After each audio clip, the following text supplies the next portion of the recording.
Bonjour, c'est pour la banque. Un bouquet de poires.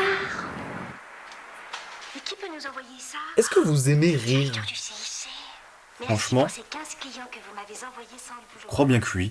L'humour, on est d'accord, c'est un sujet compliqué, parce que c'est clairement pas tangible, c'est très difficile à étudier et surtout méga subjectif. Subjectif, mais pourtant aujourd'hui des humoristes ou autres comédiens et comédiennes sont reconnus pour être des monstres de l'humour. Je prends Jim Carrey par exemple, sûrement que beaucoup d'entre vous le trouvent hilarant, et pourtant ce serait mentir de dire que c'est le cas pour tout le monde. Ouais, genre moi.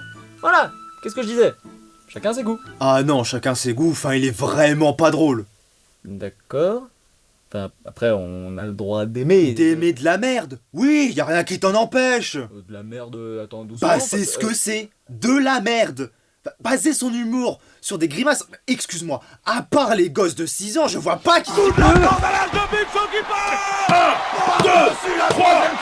Allez, l'humour, on va dire que c'est un spectre où chacun va placer sa propre sensibilité, du plus hardcore au plus gentillet sur l'axe X, en nuançant avec des convictions intimes sur l'axe Y. Bon, ça c'est de la théorie de bas étage, qui fonctionne tout autant pour l'horreur ou le drame, pour ne citer que ça. Putain, mais pourquoi tu parles de ça? Parce que l'humour, c'est une chose prépondérante dans l'animation pour enfants. Oui, même si je déteste dire que les dessins animés sont pour enfants, faut reconnaître quand même qu'ils sont globalement pensés pour. Mais rien ne vous empêche de les regarder si vous avez passé l'âge. T'es sûr? Oui.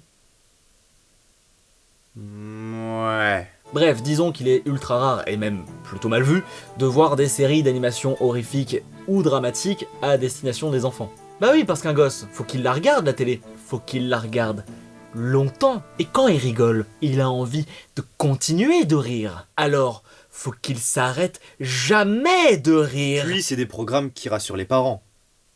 Clairement. Alors, Titouan, qu'est-ce que tu regardes de beau? Au programme sur Gulu Crazy. À 17h, Conjuring, le dessin animé. Suivi à 18h15 de ton nouveau programme, Déforestation et animaux qui brûlent. Mais tout de suite, on regarde la nouvelle saison des aventures de Mussolini Junior. C'est qui le facho de tes amis? C'est Mussolini, Mussolini. Bref, du coup, aujourd'hui, on va bien se taper des barres, et vous savez quoi? Je vais ouvrir le bal. Une fusée d'enfer! Une fusée d'enfer!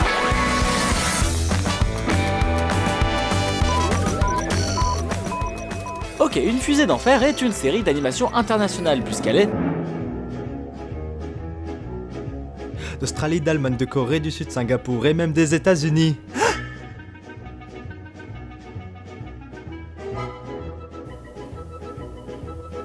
C'est tout. Ah oui, c'est tout. Ça valait le coup de me couper? Hein? Dis-moi. Maintenant que t'as pété le rythme et pris 35 secondes aux spectateurs qui ont autre chose à foutre que t'écouter, tu trouves que ça valait le coup? Les yeux dans les yeux. Donc je disais, Une fusée d'enfer est une série d'animation internationale développée par Benjamin Townsend, pour qui c'est la première série qu'il chapeaute après avoir été scénariste sur Les Tortues Ninja de 2004, Iron Kid ou encore Atom, qui était tout bonnement la 3ème série Action Man. Souvenir d'enfance débloqué. Quant à Une fusée d'enfer, la série sera d'abord diffusée en 2006 sur la chaîne Network 10 en Australie, avant d'arriver en France par la TNT avec Gulli. Mais sinon, Une fusée d'enfer, qu'est-ce que c'est? Bah c'est une fusée qui est pas en plastique. Oh, je vois que t'as compris le thème de la vidéo, toi. Champion. Plus sincèrement, Une fusée d'enfer, c'est une série qui s'inscrit dans le concept du Imaginary Friends. Ça existe comme concept ça? Non, mais tu pourras dire que t'as été le deuxième à utiliser ce terme. Yes! J'étais là au début! Champion! Le concept, très grossièrement, tient sur l'amitié entre un personnage en général plutôt marginal qui a comme meilleur ami un personnage totalement fantastique. Corneille et Bernie est un parfait exemple de ce concept, mais on peut aussi citer des séries comme Linus et Boom, où Boom est un alien qui peut se transformer en humain, ou encore Alien Bazar, où Timmy le terrien accueille toute une clique d'aliens dans sa piole, décidément il y a un truc avec les aliens, ou encore le chat de Frankenstein, qui est juste Frankenstein, mais en chat. Remarquez tout le respect qu'on a pour les enfants. Bref, les Imaginary Friends, ce sont des séries bien faux-folles, déjà bien farfelues. Mais voilà, Benjamin Townsend, Benji, comme on l'appelle chez nous dans le Finistère, les zombies, les aliens, c'est pour les pompes à merde, Tu veux de l'originalité? Bah tiens, son meilleur pote, c'est une fusée. Qui parle? Tu vas faire quoi? Faire encore plus fou? Tu vas faire une série où son meilleur pote, c'est un camion Ben. Le plus amusant là-dedans, c'est que Benjamin Townsend, il sort pas cette histoire de nulle part. C'est même pas son idée en fait, puisque la série est une adaptation d'un livre pour enfants. Oui, le livre s'appelle I Got a Rocket, comme le nom original de la série d'ailleurs, et il a été imaginé par Matt Zurbo, un dessinateur australien. Et clairement, c'est très difficile de trouver des infos sur ce bouquin, mais rien qu'avec la couverture, fallait le voir, le potentiel de série d'animation pour enfants. Enfin, je sais pas, vous vous appelez Benjamin Townsend, c'est un mardi après-midi, vous vous baladez dans une librairie, vous tombez sur ce bouquin, et vous vous dites... 56 épisodes. De 11 minutes. Enfin, tu diras heureusement qu'il était là ce bouquin. Qui sait ce qui aurait pu se passer sinon. 3 trilogies. Bref, on pourrait parler des heures de ce concept, mais regardons déjà la série avant de juger quoi que ce soit d'autre. Donc, le pilote débute sur le proviseur de notre personnage principal qui prend sa douche. Attends, ça commence vraiment comme ça? Non, ça fait déjà bien 5 minutes que l'épisode a commencé, mais tu t'arrêtais pas de parler. Ouais, je comprends mieux. Attends, on va remettre en arrière. Hein? Quoi? On peut faire ça? Depuis quand tu peux toucher au direct de la télé? Et tu crois quoi? Que c'est une simple télécommande? Non, c'est mon papa ingénieur à la NASA à la retraite qui me l'a faite. Elle peut tout faire. Mettre le four à thermostat 8, faire des croche-pattes à des conducteurs de SUV, déclarer la guerre à la Nouvelle-Zélande, et accessoirement, changer de programme. Donc oui, si je veux revenir en arrière sur le direct, je peux. Et tu sais quoi? Elle peut même parler, et c'est ma meilleure amie. Vraiment? Non, du tout, c'est juste un DVD. Puisque bah c'est plus diffusé. Ah bah oui, bien sûr. Tu m'as fait peur. Mauviette. Hein? Non, du tout, j'ai rien dit. Bon, le premier épisode d'une fusée d'enfer qui a pour titre Rira bien, qui rira le dernier, débute réellement dans la chambre de Vincent, notre protagoniste, qui dort aux côtés de sa fusée, qui se nomme... Devinez. Sincèrement, devinez. C'est une fusée, c'est une série pour gosses, comment il pourrait l'appeler? Bon Vincent, tu te ramènes avec ton machin là? Il a un prénom!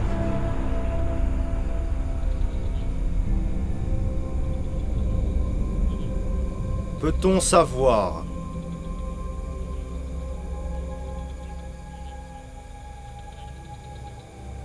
C'est Fusea.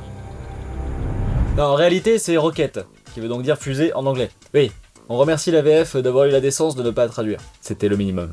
Bref, donc, Rocket dort aussi et dans son sommeil fait un cauchemar qui l'amène à sortir une arme de son front et à exterminer Vincent. Et fin de la série. Quoi déjà? Non, évidemment, c'est un dessin animé, Vincent est en vie et alors que son matelas lui tombe sur la tronche, Rocket continue dans son sommeil à l'agresser avant de se mettre à éternuer, puis voler à travers les murs de la chambre. Alors, c'est quand même les premières secondes du premier épisode. Hein. Je veux dire, le générique nous vendait le concept du BFF comme quelque chose de méga cool. Alors pourquoi j'ai déjà l'impression que c'est la pire chose qui puisse m'arriver? Fiston, j'ai un cadeau pour toi. Tu m'as dit que tu manquais d'amis, n'est-ce pas? Eh ben je t'en ai fait un. Une fusée. Bam. Salut Papa, ça semble un peu dangereux, non? Regarde, vas-y fusée, montre-lui ce que t'as dans le moteur. Papa, non! Bonsoir. Excuse-moi de te demander ça maintenant. Est-ce que tu sais qui aurait pu causer l'incendie? Oui. En fait, c'est... Ah, c'était un terrible accident, madame la policière. On n'a rien vu venir. N'est-ce pas, Vincent? Oui. C'était juste... un accident. Un simple accident. Bref, après ce réveil à la dure, Vincent et Rocket descendent prendre le petit-déj et croisent le père de ce premier qui félicite Vincent de son récent comportement à l'école. Pour le récompenser, il compte leur offrir des places pour un spectacle de Monster Truck seulement si tu termines la semaine sans être en retard, ni te faire renvoyer, ni aller en prison. Marché conclu. Bon, évidemment, l'épisode va tourner autour de cet ultimatum, et pas de chance pour Vincent, hein, puisque à peine est-il arrivé à l'école que... Nous le tenons. C'est ce garçon le coupable, Vincent. C'est lui qui a dévié la rivière pour la faire passer à travers l'école, qui a mis des sangsues dans la crème BCM et qui a entièrement recouvert la salle de sport de pâte à crêpes. Que les scénaristes ont décidé de sniffer de la colle. Oh, c'est de la Cléopâtre. 2007. Oh, Introuvable rayon. Oh putain! Allez, vas-y, fais péter! Qui veut de la UE? Bon, derrière ces accusations, Rocket trouve une défense à Vincent en accusant à son tour les durs à cuire, qui sont clairement coupables. Mais comme ces derniers réfutent, et ben Vincent se voit prendre des heures de colle. Tu ne t'en tires pas trop mal? Pour les 400 prochaines années. Attends, ça marche ça? De réfuter? Bah... On ne bouge plus. Je vous tiens, putain. Alors comme ça, on regarde des dessins animés à destination des enfants. c'est pas moi, monsieur, c'est lui. Et bah tu vas venir avec moi, mon gars. Ça va être la casse tôle direct. Non, mais Thibaut, t'as dit que c'était pas illégal. Non mais monsieur, mais moi j'ai rien fait, c'est lui voilà, qui me dit que en c'est soi, pas là, illégal. Vincent pourrait le faire, mais bon, faut croire que lui, non, il a pas le droit. Donc bah du coup, toutes ces accusations-là approchent doucement vers le renvoi. C'est pas génial. Tu as perdu la boule ou quoi? Si je suis renvoyée, papa m'enverra dans une pension hyper stricte et il te transformera en tas de ferraille. Et le pire dans tout ça, c'est que nous n'irons pas à la grande course de Maxi 4x4 géant. Faudrait qu'il revoie l'ordre de ses priorités. Oh! Ah mais oui, bien joué. Vous l'avez? Ouais, bah oui, évidemment que je l'ai. Avoue que ce n'est pas une réussite. Ouais. Et c'est pas la seule nouveauté. Je l'ai. Bien sûr. Il y a un mot pour les personnes réglées. Femme. Quelle connasse. Pas de chance, les Minus, car nous avons jusqu'à ce soir minuit pour faire le maximum d'idiotie. Nous avons décidé de battre le record établi par le légendaire gang des bisous en 1984. Et grâce à notre chère maman, c'est toi que le proviseur accusera et punira à notre place. Et il se fera une joie de te renvoyer de l'école. Et coupé, t'as tout, ok? 5 sur 5, et c'est envoyé au proviseur. Eh bah parfait, ça c'est une affaire qui roule. Salut les minables. Évidemment que non, hein. Croire que le père de Vincent a semble-t-il oublié de rajouter l'option dictaphone sur Rocket. Sûrement pour y mettre le four à pain. Wow! Qu'est-ce que tu fous là? Attends, tu m'avais pas vu revenir? Si, mais t'étais pas encore dans le champ. Et réponds à ma question. T'es pas censé être en tôle? Non, j'y ai envoyé mon frère jumeau. Il a toujours rêvé de visiter une prison. Ah oui! Ouais, genre en mode immersion, tout ça, ouais, j'ai vu passer ce concept, ouais. Il regrette là. Hein. Clairement. Bref, Vincent doit donc se tenir prêt à rattraper les bêtises des durs à cuire, sinon il sera accusé à leur place. Et les adelphes vont mais alors très vite.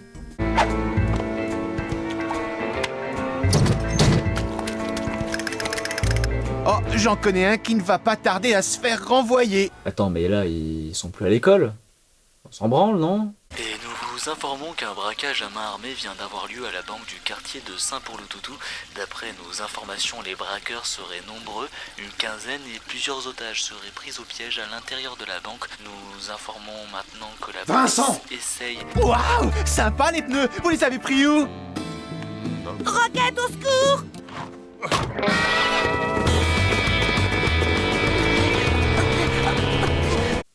Ah, c'est bon. J'ai compris. Mais enfin, monsieur Trombone, ce n'est pas moi qui ai assassiné le président. Ce sont les durs à cuire. Mon garçon, je ne crois que ce que je vois. Mademoiselle? Ça explique tellement de choses. Bref, après avoir porté à bout de bras une 2 chevaux avec une personne à son bord, Vincent retourne chez lui, espérant se reposer un petit peu en regardant la télé.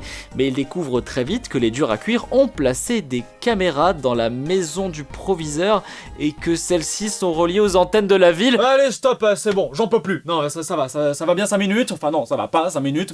Mais là, je me casse, c'est trop. C'est le pompon sur le haricot, c'est bon. Hein. Moi, faut arrêter de me prendre pour un con parce qu'au bout d'un moment, ça va, ça passe par là, ça passe ainsi, ça passe...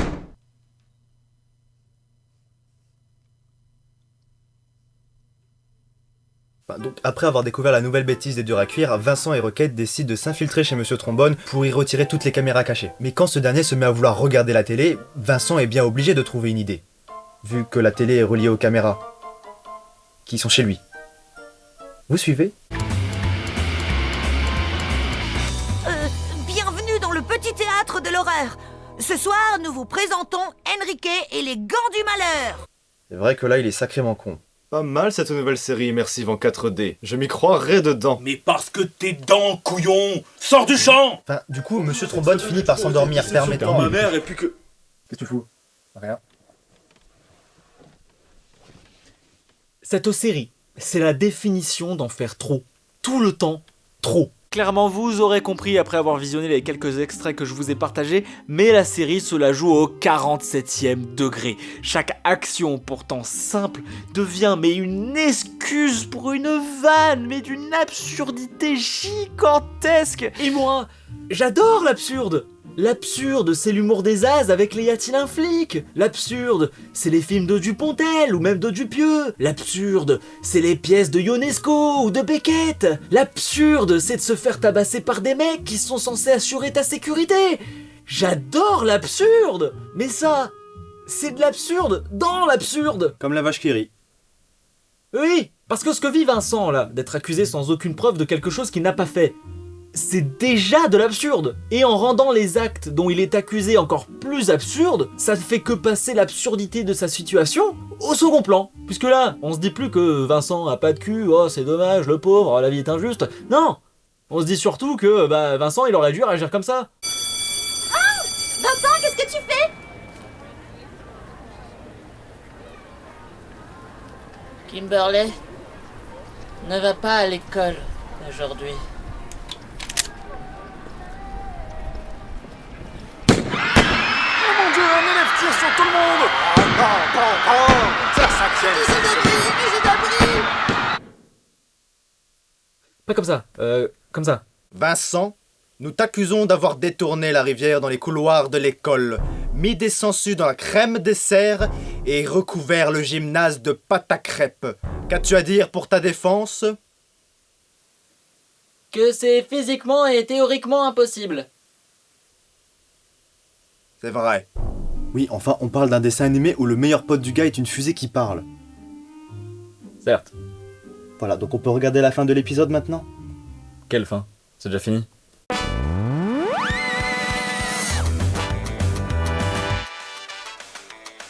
Passe-moi la télécommande. Non, attention. Oh l'enchaînement. Oh l'enchaînement. Oh mon Dieu. Mon Dieu, vous l'avez vu? Ah ok, ouais, c'est bon, l'épisode se termine en réalité dans une scène où Vincent se venge en faisant à son tour des bêtises qui signent du logo des durs à cuire, amenant les forces armées à se rendre chez ces derniers pour les arrêter. Pas un geste, Francky Brutus et Beefsteak, les durs à cuire au nom de la loi, je vous arrête. Mais enfin, qui a bien pu faire tout ça? Attends, mais qu'est-ce qu'il fout en serviette là? Je sais pas, mais moi je me demande surtout qu'est-ce qu'il fout là en fait. Encore une fois, ils sont pas à l'école là. Alors comme ça, Vincent, on grignote entre les repas. 57 heures de colle. Bref, finissons-en. Alors que Vincent était en train de se faire renvoyer après avoir avoué au proviseur qu'il avait bel et bien fait toutes ces bêtises, parce que... voilà, le coup du sort le sauve, en recevant à la place des durs à cuire le record des bisous que ces derniers convoitaient au début de l'épisode. J'ai déjà dit que ça n'avait aucun sens. Oui. Alors ça va. C'est pas juste, c'est notre record. Ouais, c'est nous qui avons tout fait, même ce qui s'est pas vu. Toutes ces heures de colle nous reviennent de droit. Pas de problème. Voici vos heures de colle pour les 4 siècles à venir. Oui, on sait. Bon, l'épisode se termine avec le père de Vincent qui félicite son fils pour son attitude en lui offrant les places pour le spectacle de Monster Truck. Et la suite, entre guillemets, au prochain épisode.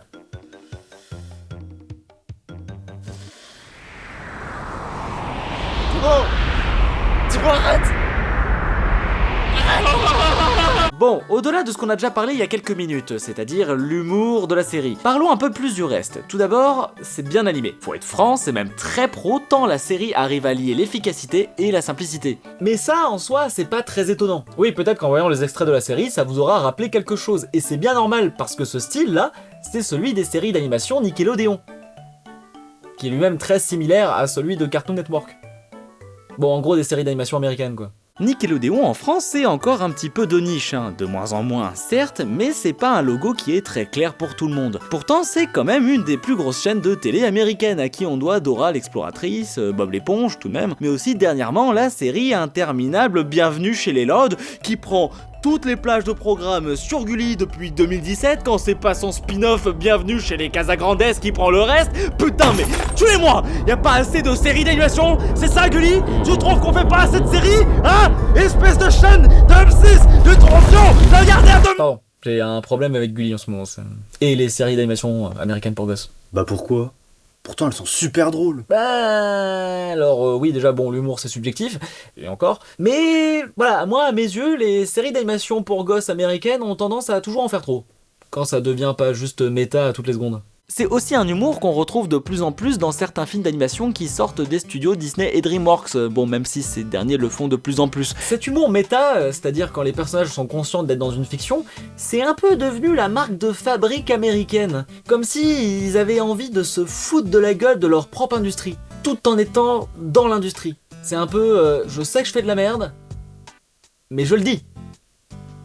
Regardez mon caca. Alors, ça peut être drôle, hein, comme avec les récentes séries Tinty Tango ou Trop Cool Scooby-Doo, mais parfois tu te retrouves avec une fusée d'enfer qui donne juste comme impression qu'elle va crever si elle fait pas une blague toutes les 5 secondes comme un stand-upper qui ferait son premier comedy club. Et du coup, ça force tout le temps, ça t'épuise alors que ça dure seulement 11 minutes. Et j'ai compté, il y a environ 60 vannes dans ce pilote. Ça fait quasiment 6 vannes par minute. Et pas des vannes qui font avancer l'histoire. Non, faut imaginer le truc comme une ligne droite, il y a un objectif clair et précis, il y a juste à avancer, puis là t'as un type, il stoppe tout. Quoi? Attends.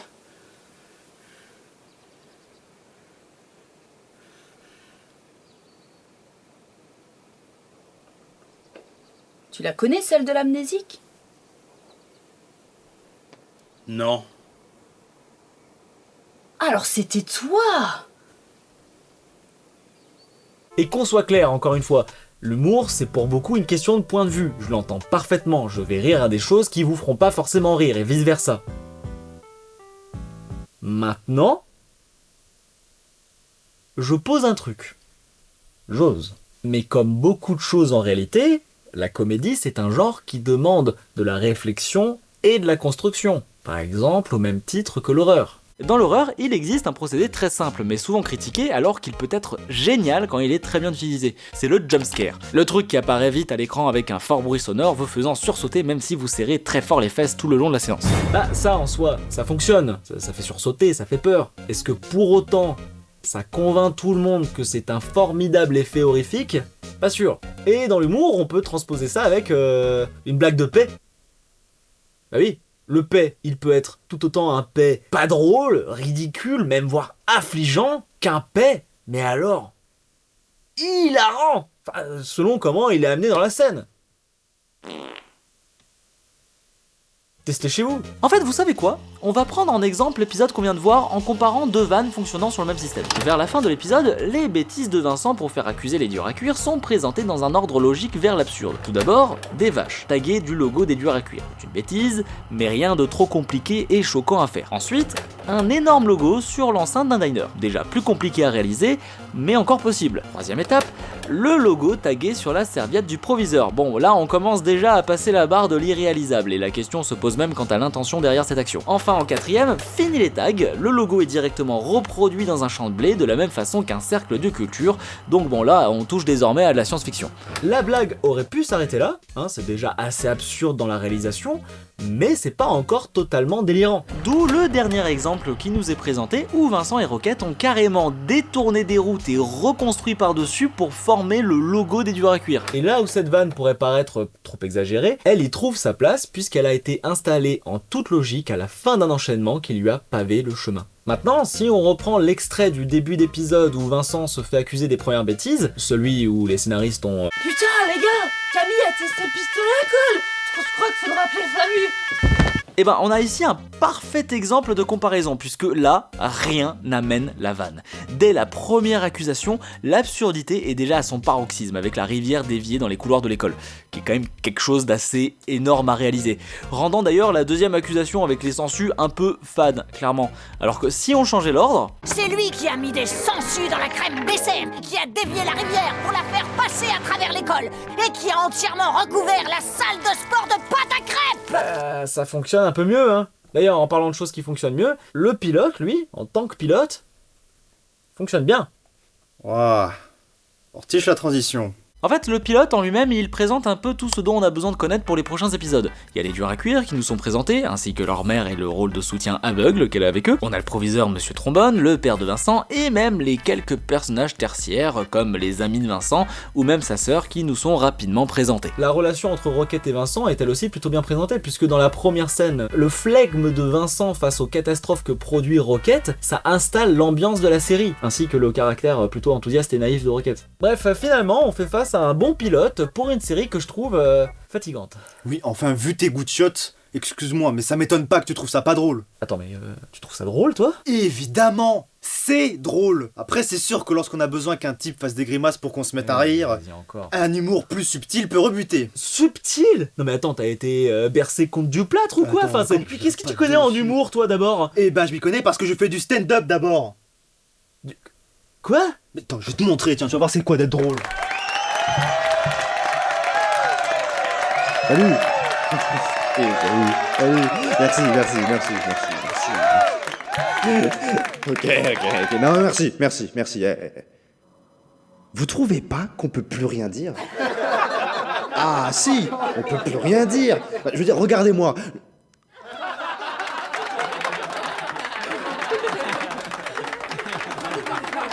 Vous voyez, on peut plus rien dire.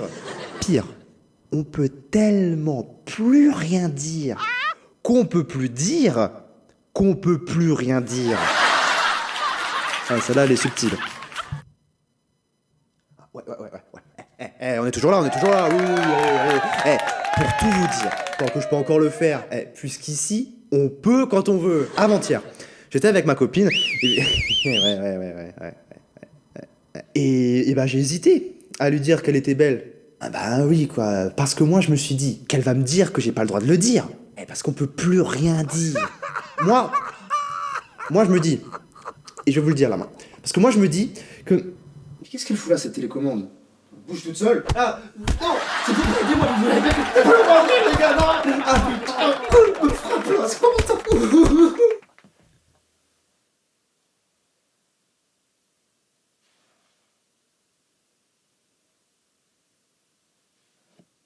Un, 2, 3.